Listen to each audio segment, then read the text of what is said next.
Imagine waking up one morning and discovering that the biggest bank robbery in history had happened, but there were no masked criminals, no gunshots, no broken vault, only a handwritten note, signed by one man.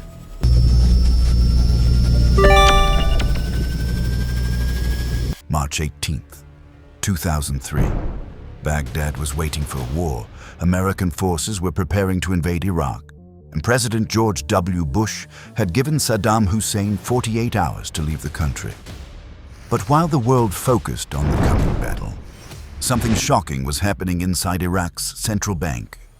Before sunrise, 3 trucks arrived outside the building. From them stepped Qusay Hussein, Saddam Hussein's younger son. He carried no weapon, only a handwritten letter signed by his father. The order was simple. The central bank had to release $1 billion in cash immediately. In Saddam's Iraq, nobody questioned that command. The vaults were opened.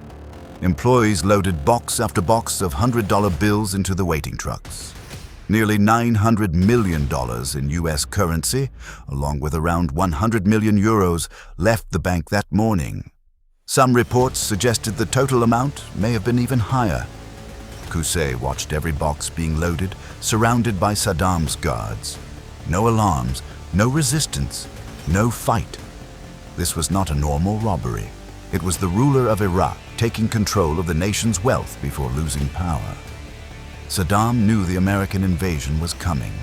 He understood that once Baghdad fell, his control over Iraq's money and institutions would disappear. Some believed the cash was meant to fund a future government in exile. Others believed it was an escape plan for Saddam and his family. But whatever the reason, time was running out. Less than 24 hours later, Baghdad was attacked. The United States launched the Shock and Awe campaign. Missiles filled the sky. Explosions shook the city, and within 3 weeks, Baghdad had fallen. Saddam's statue was pulled down, his government collapsed, but the $1 billion taken from the central bank had vanished. Investigators searched everywhere. Rumors spread that the money had been moved to Syria, buried in the desert, or given to loyal supporters. Then came a discovery. Inside one of Saddam's palaces, American forces found 191 boxes filled with cash. Inside were around $650 million. The money was neatly packed, with records showing how it had been stored, but hundreds of millions were still missing.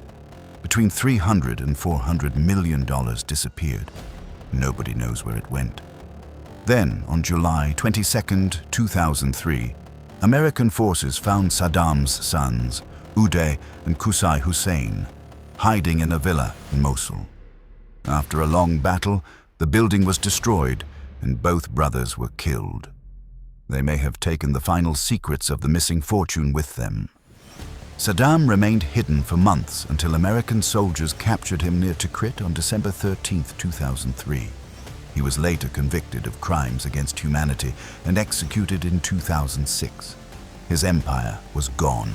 His family was gone.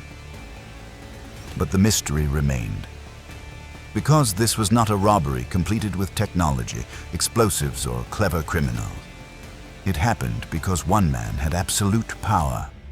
All he needed was a signature, and somewhere in the world, hundreds of millions of dollars from that night remain missing. A lost fortune from the final days before Iraq changed forever. Thank you for watching. Subscribe for more forgotten stories and mysteries from history.